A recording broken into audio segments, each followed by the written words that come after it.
The nicest person in the room might be a narcissist.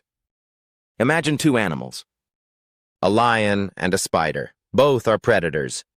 Both can destroy you, but only one gives you a chance to see it coming. The lion is obvious. You hear it before you see it.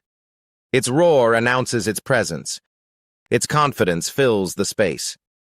When a lion enters the room, everyone knows. It dominates conversations. It demands attention. It expects admiration. This is the narcissist most people recognize. The loud one. The boastful one. The one who talks over others, interrupts, exaggerates achievements, and needs to be seen as powerful. The lion narcissist wants applause. They want validation. They want to feel superior. And they're not subtle about it. If you disagree with them, they challenge you openly.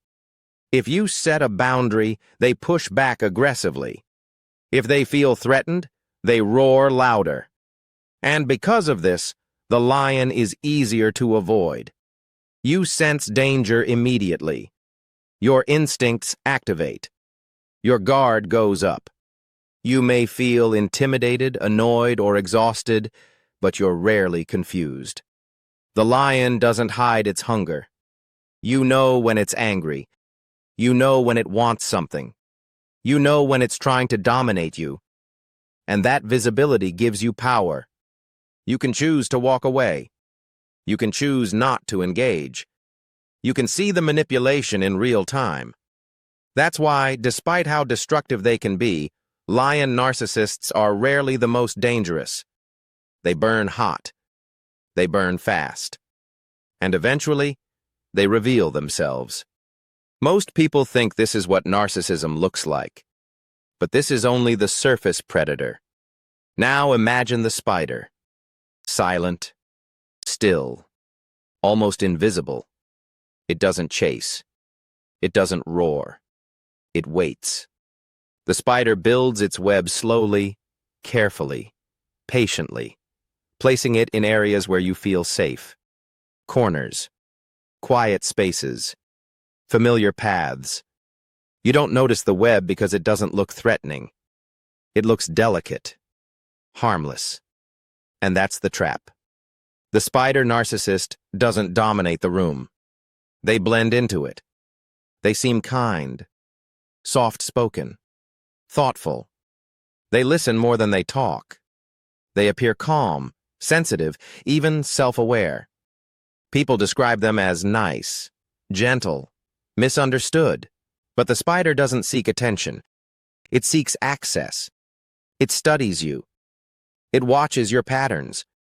It learns your weaknesses. And instead of overpowering you, it entangles you emotionally. This is the covert narcissist. They don't boast about their pain. They quietly suffer. They don't demand support.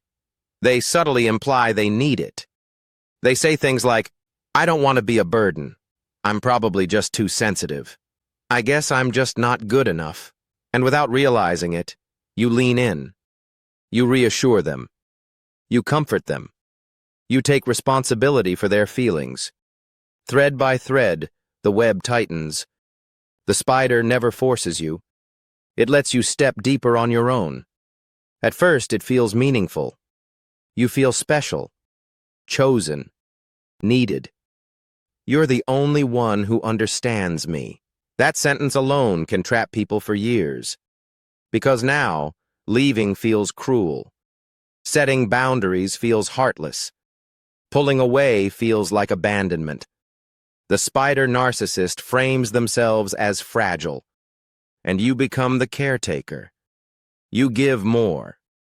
You explain yourself more. You apologize more.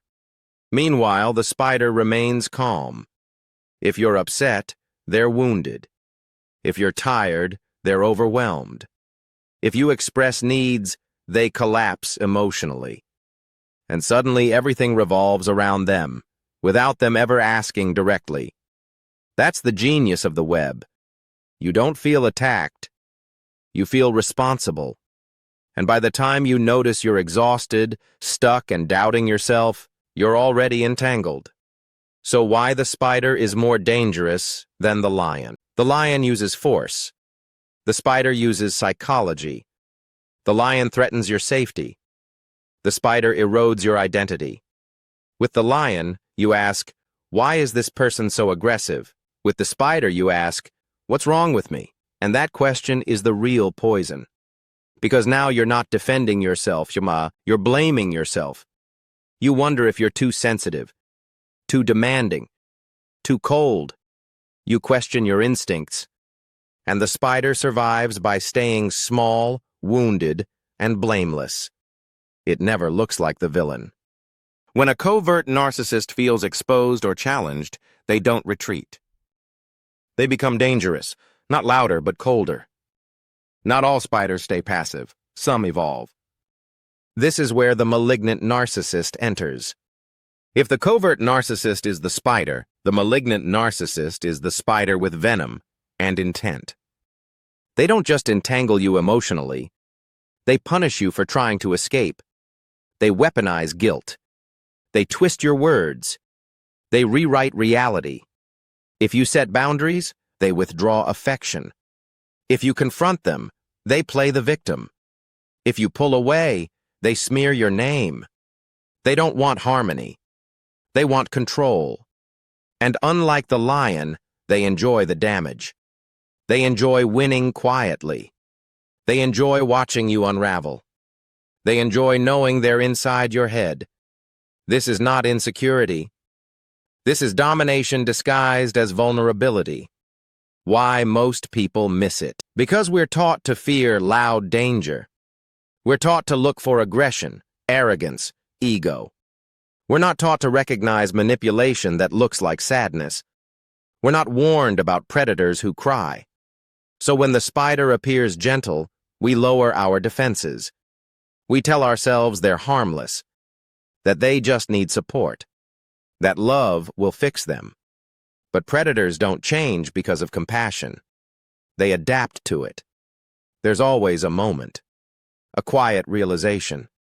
You notice how drained you feel after every interaction, how anxious you are about saying the wrong thing, how your needs have slowly disappeared.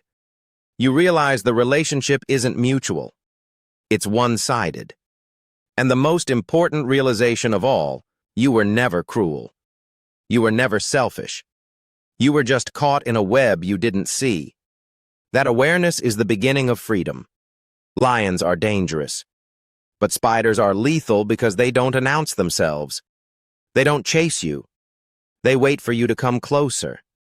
So if someone seems calm but leaves you confused, if they appear fragile but make you feel responsible for everything, if you're constantly giving while they're always hurting, trust your instincts. Not every predator roars. Some whisper. Subscribe for more. Thanks for watching.